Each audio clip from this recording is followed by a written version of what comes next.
Live music's this extraordinary thing.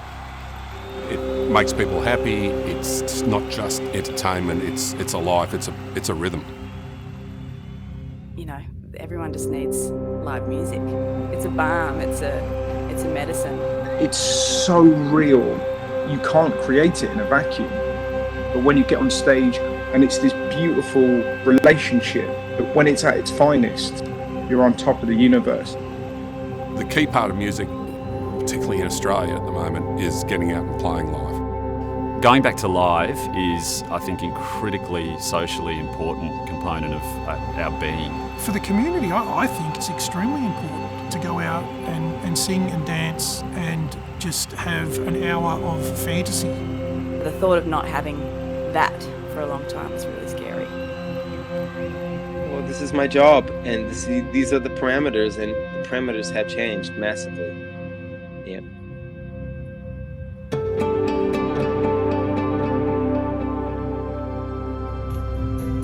Live music doesn't mean anything without an audience.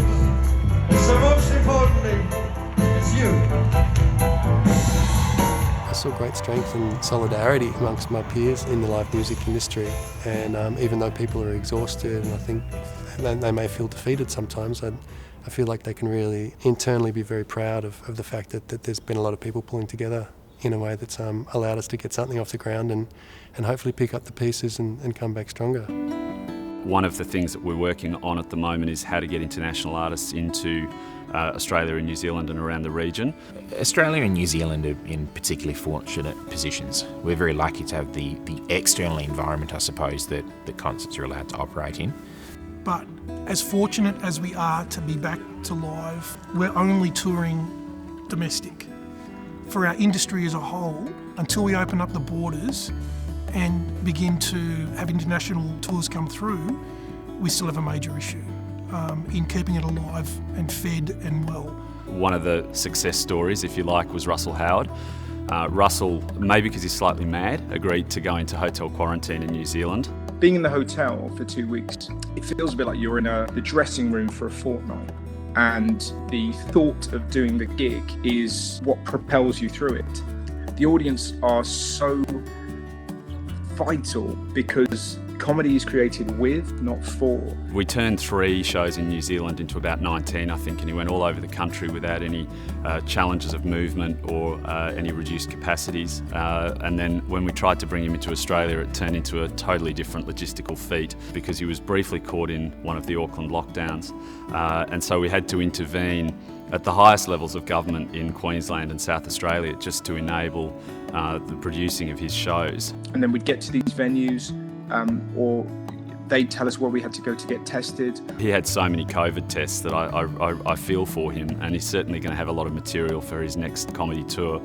So we managed to get the full Russell Howard tour away, and I think we took for granted how normal being able to come to a gig was. You just cannot get beyond that feeling that you have as a performer when you're with people and the intangibility of it. So one thing that this did bring upon us is, promoters and event people banding together, and it just made everybody become human again. We're all on this professional rampage of beating each other up and trying to get winning shows and venues and that sort of thing, and then all of a sudden we're all out in the open and together as humans. The music industry came together in a way that they had never done before. I mean, seeing everyone go above and beyond was very special. It's more than just the numbers, it's more than just a business, it's about something collective.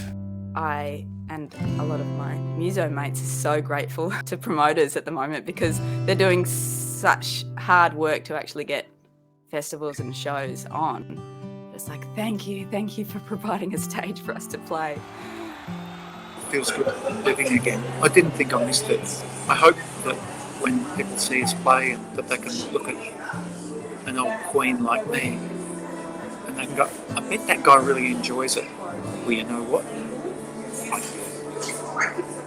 What comes to mind is you don't know what you got until it's gone. And I think there's a real beauty in that. This industry, of course, is still teetering on the edge.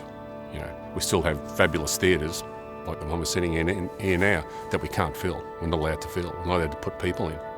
Over time, it's been very, very clear that people will never accept an invitation of coming together in a common community and enjoying being with people who are loving the same thing as you at the same time as you.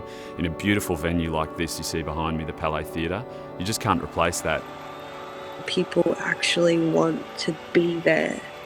People don't know now if this is going to be their last performance in who knows how long. I think that it's going to blossom and be more beautiful than what it was before. That's what we do. It's what I love the most out of what I do, is playing live, playing to audiences and seeing their faces and feeling that immediate feedback. You know, it's really a two-way street. It's not nearly as powerful playing into a screen. Knowing that there are people out there who are working very hard for this, who believe in it, you know, that gives me great strength to think that there's going to be a strong future. No, I don't fear for the industry. I'm not worried at all. Pretty early on, it became clear to, I think all of us, that we're not going anywhere. We might be treading water for a little while, but all that's going to come out of this, I think, is overwhelming improvement, whether it's in the way we mobilise, the way we work together, or technology.